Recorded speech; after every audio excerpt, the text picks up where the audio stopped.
तो चलिए स्टूडेंट्स, आज हम लोग फिर एमपीपीएससी 2024 के नए सिलेबस में एक और नया टॉपिक लेके आए हैं। ये जो टॉपिक आज जिस पे हम लोग बात करेंगे, ये टॉपिक एमपीपीएससी प्रीलिम्स का है। प्रीलिम्स के सिलेबस में आपको ये मिल जाएगा टॉपिक। और कहाँ मिलेगा? यूनिट 7 में, यानी कि विज्ञान, पर्यावरण व स्वास्थ्य वाली जो यूनिट है उसमें आपको मिल जाएगा। टॉपिक का नाम है आनुवांशिक रोग, जेनेटिक डिसीज। जेनेटिक डिसीज जैसा कि हम लोगों ने सुना भी होगा, तो सामान्य अगर हम लोग समझे सामान्य शब्दों में, तो पीढ़ी दर पीढ़ी जनक से संततियों को होने वाले रोग, जनक यानी माता पिता, संतति यानी उनकी संतानों को होने वाले जो रोग हैं, इन्हीं को कहा जाता है आनुवांशिक रोग। अब ये आनुवांशिक रोग होते कैसे हैं? तो डीएनए में परिवर्तन जिसको आनुवांशिक उत्परिवर्तन कहा जाता है, के कारण होने वाले रोग ही आनुवांशिक रोग हैं। ये जानते होंगे शायद कुछ लोग या नहीं जानते होंगे। तो ये जो आनुवांशिक उत्परिवर्तन है, इसको जेनेटिक म्यूटेशन कहा जाता है। ठीक है। और जब भी बात की जाएगी उत्परिवर्तन की, तो इसका सामान्य शब्दों में हम लोग नकारात्मक अर्थ निकालेंगे, मतलब ये अच्छा परिवर्तन नहीं है। ठीक है। तो ये तो हो गया आनुवांशिक रोग। अब आनुवांशिक रोगों को हम लोग देखेंगे कि ये किस किस टाइप के होते हैं या किस किस प्रकार से बच्चों में आनुवांशिक रोग आते हैं। तो ये 4 तरह के होते हैं या 4 प्रकार के आनुवांशिक रोग हैं। Number 1 chromosomal, number 2 monogenic, number 3 polygenic और लास्ट वाला माइटोकॉन्ड्रियल। अब नंबर 1 को देखते हैं, क्रोमोसोमल डिसीज। ये कैसी होती है? क्रोमोसोम का गायब हो जाना या उसमें कोई उत्परिवर्तन या परिवर्तन आ जाना, इसके कारण होने वाले रोग जो हैं ये कहलाएंगे क्रोमोसोमल। अच्छा, ये एक चीज और समझ लीजिएगा, कोई भी बच्चा है तो बच्चा बनता कैसे है? अपने माता और पिता दोनों के जीन से मिलके बनता है। ठीक है। तो दोनों के ही गुण और अवगुण साथ में आएंगे। तो कोई विकृति या जिसको अवगुण कह सकते हैं, उन्हीं की चर्चा हम लोग आज कर रहे हैं, गुणों की चर्चा नहीं कर रहे हैं। ठीक है। तो क्रोमोसोम, अब क्रोमोसोम जानते होंगे आप लोग, गुणसूत्र है। तो हम लोग कहीं पे क्रोमोसोम बोलेंगे, आगे चल के डीएनए, जीन, ये तीनों को एक मान के चलिएगा। तीनों एक ही तरह के हैं, बस कोई बड़ा है कोई छोटा है। जैसे क्रोमोसोम जो है वो सबसे बड़ी इकाई है जो जीनों की श्रृंखला से मिलके बनती है, और जीन जो होते हैं वो डीएनए अणुओं से मिलके बनते हैं। चलिए, तो क्रोमोसोमल डिसीज जो है, ये क्रोमोसोम, यदि बच्चे में कोई एक क्रोमोसोम गायब हो गया हो या एक क्रोमोसोम बढ़ गया हो, मतलब उसकी संख्या में घटना या बढ़ना ऐसा कुछ हो गया हो या डिस्टर्ब हो गया हो, तो इसकी वजह से होने वाले रोग जो आनुवांशिक रोग होंगे उनको क्रोमोसोमल डिसीज बोलेंगे। इसका सबसे प्रसिद्ध उदाहरण है टर्नर सिंड्रोम, एक टर्नर सिंड्रोम और डाउन सिंड्रोम। अच्छा, एक चीज और समझिएगा कि जहां भी वर्ड सिंड्रोम आता है तो समझ जाइएगा कि जब भी क्रोमोसोमल गड़बड़ियों के कारण कोई रोग होता है तो उसको हम लोग सिंड्रोम बोलते हैं। ठीक है। तो जिस भी बीमारी के बाद आपको सामान्य तौर पे सिंड्रोम लगा हुआ दिखाई देगा, तो आप लोग समझ जाइएगा कि ये बीमारी जो है ये क्रोमोसोमल डिसीज है। सामान्य शब्दों में हमेशा ही ये सही नहीं होगा, क्योंकि कुछ मोनोजेनिक बीमारियां भी ऐसी होंगी, आगे हम लोग थोड़ा देख सकते हैं उसको, हालांकि इंपॉर्टेंट नहीं है वो, उसे देखेंगे नहीं। तो उनमें भी बीमारियों के आगे सिंड्रोम शब्द जुड़ा हुआ है, लेकिन वो क्रोमोसोमल तो है नहीं, वो मोनोजेनिक है। लेकिन वो इतनी इंपॉर्टेंट नहीं है, इसलिए इसको अपन यूनिवर्सल तथ्य मान के कर सकते हैं कि जब भी सिंड्रोम आए तो क्रोमोसोमल डिसीज है वो। ठीक है। आगे बढ़ते हैं अब मोनोजेनिक, जब भी किसी शब्द में मोनो जुड़ जाता है तो अपन समझ जाते हैं कि एक की बात हो रही है। सेम वही चीज है। मोनोजेनिक जेनेटिक डिसीज जो होती है वो जीन की एक विकृत प्रति के कारण, कोई एक जीन अगर डिस्टर्ब है उसके कारण होने वाले जो रोग हैं वो कहलाएंगे मोनोजेनिक डिसीज। इसके उदाहरण आपको देखने को मिलेंगे sickle cell anaemia, alpha beta thalassaemia, cystic fibrosis, haemochromatosis. ये सारे रोग जो हैं ये सब के सब मोनोजेनिक हैं। आगे बढ़ेंगे पॉलीजेनिक। मोनोजेनिक में एक जीन, पॉलीजेनिक में 2 या 2 से अधिक जीन। यही लिखा है, एक जीन की 2 या अधिक प्रतियां तथा पर्यावरणीय कारकों के संयोजन से, यानी कि केवल यहाँ उत्परिवर्तित जीन या विकृत जीन ही नहीं होंगे, इसके साथ साथ कुछ पर्यावरणीय कारक भी जिम्मेदार होंगे इस प्रकार के बीमारियों के लिए। कैसे समझ में आएगा? उदाहरण देखेंगे। शुगर, दिल की बीमारी, Alzheimer, high blood pressure, cancer, मोटापा, सब में हम लोग देखते हैं कि इसमें आनुवांशिकता का असर तो पड़ता है, लेकिन अगर आपकी दिनचर्या सही नहीं है, यानी कि आपकी जो प्रक्रियाएं हैं ना, तो एक्सरसाइज कर रहे हैं, आहार प्रणाली आपकी सही नहीं है, बहुत ज़्यादा खा रहे हैं, पटांग खा रहे हैं, इन सब चीज़ों में भी फर्क इनका पड़ता है। तो दोनों ही कारण इसमें जिम्मेदार होंगे। मुख्य जो है वो याद रखिएगा, जीन की 2 या अधिक प्रतियां। अब अगली या लास्ट जो है ये है माइटोकॉन्ड्रियल डिसीज। माइटोकॉन्ड्रियल डिसीज क्या होगा? माइटोकॉन्ड्रियल डीएनए द्वारा, यानी माइटोकॉन्ड्रिया में जो डीएनए होता है उसमें कोई उत्परिवर्तन है या कोई विकृति आ गई है, उसके कारण उत्पन्न होने वाले जो रोग हैं वो माइटोकॉन्ड्रियल है। ठीक है। अब जब बच्चे के जो जीन होते हैं उसमें माइटोकॉन्ड्रियल जीन जो होता है वो बच्चा सिर्फ अपनी माता से ही प्राप्त करता है, इसलिए इस प्रकार के रोगों को स्थानांतरित या इस प्रकार के रोगों की वाहक सिर्फ माताएं होंगी, यानी माताओं से ही उनके होने वाले बच्चों में होगा, पिता से नहीं। तो ये तो हो गए 4 प्रकार के रोग। अब हम लोग इसके आगे देखेंगे कि मोनोजेनिक डिसीज जो है इसके भी 4 प्रकार हैं। ठीक है, तो अब देखते हैं इनको आगे। चलिए, तो अब देखते हैं हम लोग मोनोजेनिक डिसीज। तो मोनोजेनिक डिसीज को 2 भागों में बांट लेते हैं अपन, या 2 टाइप की हो सकती हैं ये, ऑटोसोमल डिसीज और x linked disease. Autosomal disease हैं ये भी 2 प्रकार की होंगी, ऑटोसोमल डोमिनेंट और ऑटोसोमल रिसेसिव। ऑटोसोमल डोमिनेंट में क्या होगा? जीन की एक उत्परिवर्तित प्रति होगी। ठीक है, यानी कि चाहे वो माता से मिल जाए चाहे वो पिता से मिल जाए, माता पिता में से कोई भी एक अगर विकृत जीन को रख रहा है तो उनके होने वाले बच्चों में ये रोग हो सकता है, और इस प्रकार के रोग को अपन बोलते हैं ऑटोसोमल डोमिनेंट। इसी प्रकार जब बात करेंगे ऑटोसोमल रिसेसिव की, तो इसमें खास बात ये होगी कि जीन की 2 उत्परिवर्तित प्रति होनी चाहिए, यानी एक माता से मिलनी चाहिए और एक पिता से।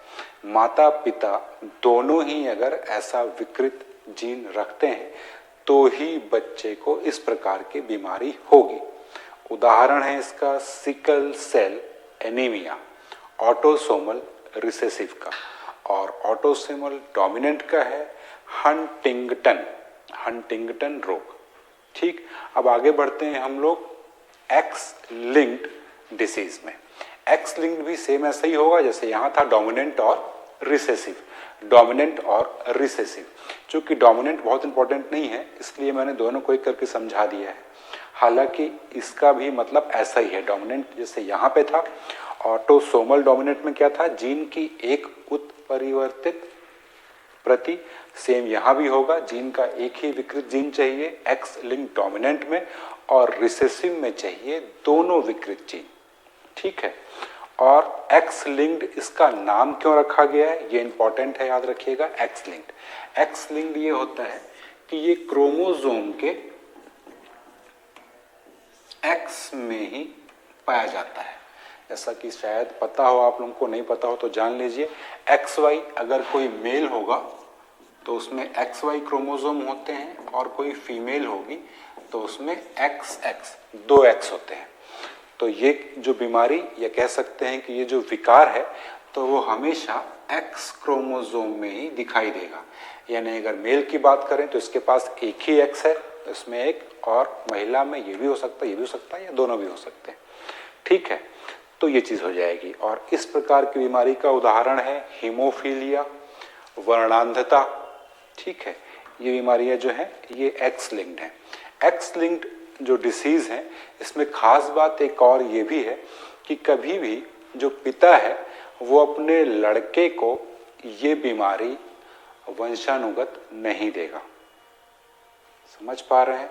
यानी जो माँ से उसके बेटे और बेटी दोनों में बीमारी जा सकती है, जबकि पिता में ये बीमारी सिर्फ उसकी बेटी में जा सकती है, माँ में नहीं। कैसे समझिएगा, जैसे मान लीजिए कि अपन बात करें एक्स लिंक्ड रिसेसिव की, ये माता पिता हैं, XY पिताजी और माताजी XX।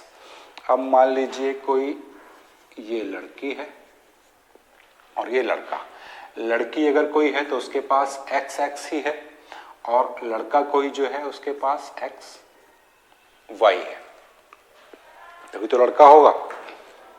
ठीक है, अब एक X ये माता से मिला इस लड़की को और एक X इसके पिता से मिला। ठीक है, अब मान लीजिए पिता जो है ये XA कर देता हूं, यानी एक्टिव है ये किसी ऐसी बीमारी से जिसकी अपन बात कर रहे हैं। अब ये X यहाँ पे आ गया तो लड़की को हो सकता है, संभावना है, लेकिन लड़के को क्यों नहीं होगा? क्योंकि लड़का पिता से तो Y ले रहा है और Y तो संक्रमित है ही नहीं, क्योंकि ये जो बीमारी है ये X में ही हो सकती है और X ले रहा है अपनी माता से। ठीक है, इसलिए लड़का बच जाएगा।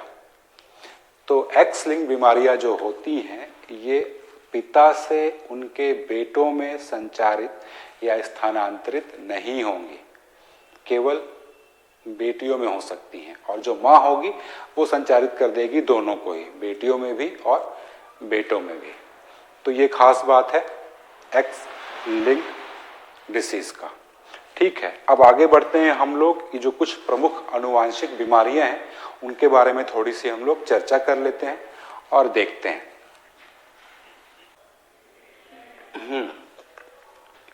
चलिए तो अब देख लेते हैं हम लोग बारी बारी से रोग को।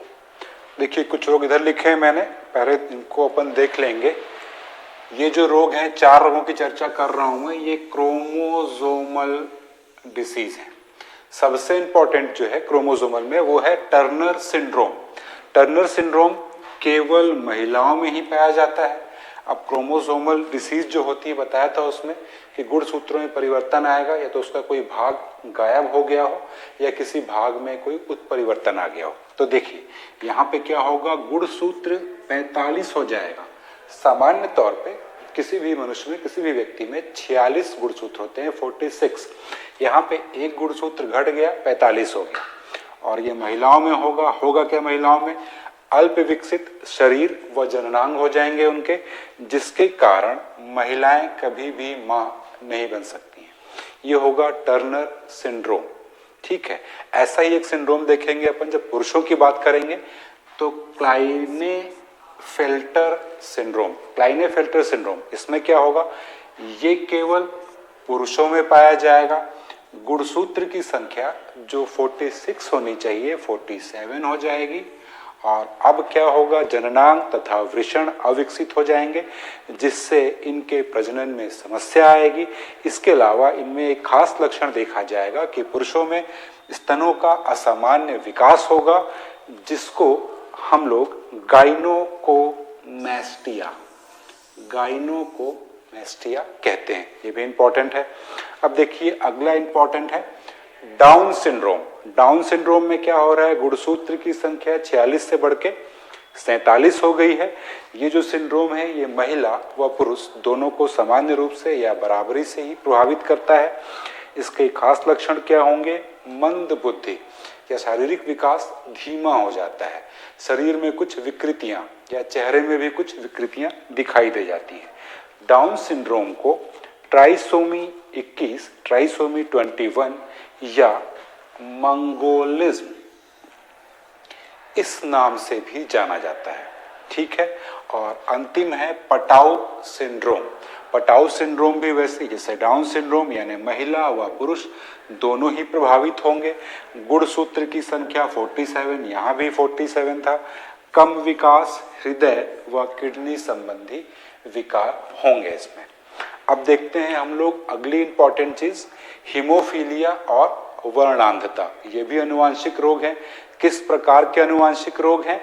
एक्स लिंक्ड, जो हम लोग पढ़ चुके हैं कि गुणसूत्र के जो एक्स में विद्यमान होते हैं वहां से आते हैं। तो हीमोफीलिया और वर्णांधता। देखिए हीमोफीलिया जो रोग है इसको शाही रोग भी कहा जाता है। ऐसा माना जाता है कि जो हीमोफीलिया रोग है वो ब्रिटेन की महारानी विक्टोरिया द्वारा ही लोगों को स्थानांतरित किया गया है, यानी वो इस बीमारी से पीड़ित थी, फिर उनके द्वारा यूरोप के अन्य राजघरानों में भी ये बीमारी पहुंच गई। तो सभी राजघरानों में पहले फैली, इसलिए इसको शाही रोग कहा जाता है। ठीक है, इस रोग में होता क्या है, रक्त का थक्का नहीं जमता है, यानी मान लीजिए किसी को कोई चोट लग गई तो चोट लगने के बाद कुछ देर में स्वतः ही रक्त का थक्का जमता है और रक्त बहना बंद हो जाता है। लेकिन इस रोग से पीड़ित रोगियों में रक्त का थक्का जमता ही नहीं, यानी अगर चोट लगी है तो रक्त बहने से ही उनकी मृत्यु हो सकती है, क्योंकि सारा का सारा रक्त बह जाएगा। चलिए आगे देखते हैं, हीमोफीलिया से ज्यादा प्रभावित लोग कौन है? पुरुष अधिक प्रभावित होते हैं, महिलाएं तभी प्रभावित होंगी जब उनके माता पिता दोनों ही इस रोग से प्रभावित हों। ठीक है, महिलाएं तभी प्रभावित होंगी जब माता पिता दोनों ही प्रभावित हों, जबकि पुरुष माता या पिता में से कोई भी एक अगर प्रभावित है तो पुरुष प्रभावित हो जाएंगे। इस रोग की वाहक भी महिलाएं ही होती हैं, यानी पुरुष इस रोग को आगे नहीं बढ़ाते। वर्णांधता, कलर ब्लाइंडनेस बोलते हैं इसमें। इस रोग में व्यक्ति को लाल व हरा रंग नहीं दिखता है, ये कह सकते हैं लाल व हरा रंग की पहचान नहीं होती है। पुरुष इसमें भी वही है, अधिक प्रभावित होते हैं। महिलाएं केवल तभी प्रभावित होंगी जब उनके माता और पिता दोनों ही इस रोग से प्रभावित हों। अगर उनमें से कोई एक प्रभावित है तो माताएं उनसे बच जाएंगी। अच्छा, ये बचती कैसे है? इसलिए मैंने लिख दिया है XCXC। XCXC का मतलब है कि माता और पिता दोनों ही वर्णांधता यानी कलर ब्लाइंडनेस से प्रभावित हैं। वैसे यहाँ पे लिखा है XHXH, मतलब माता और पिता दोनों ही हीमोफीलिया से प्रभावित हैं, तभी महिलाएं प्रभावित होंगी। तो महिलाएं कैसे बच रही हैं? महिलाओं, देखिए ज्यादातर क्या होता है कि मान लीजिए दोनों में से कोई एक प्रभावित है तो महिला के पास एक X आया, माँ प्रभावित थी, वो प्रभावित वाला हो गया।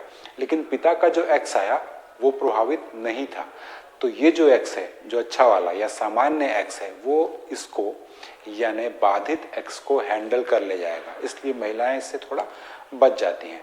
और पुरुष का क्या है? पुरुष का अगर X वाले रोग हैं, ये एक X भी अगर आ गया, पुरुष निपट गया, क्योंकि उसके पास इस X को हैंडल करने के लिए दूसरा X है ही नहीं। पुरुष के क्रोमोसोम में X और Y होते हैं, तो इसलिए पुरुष निपट जाते हैं। ठीक है, इसकी भी महिलाएं वाहक होंगी, दोनों ही रोगों की वाहक महिलाएं होंगी।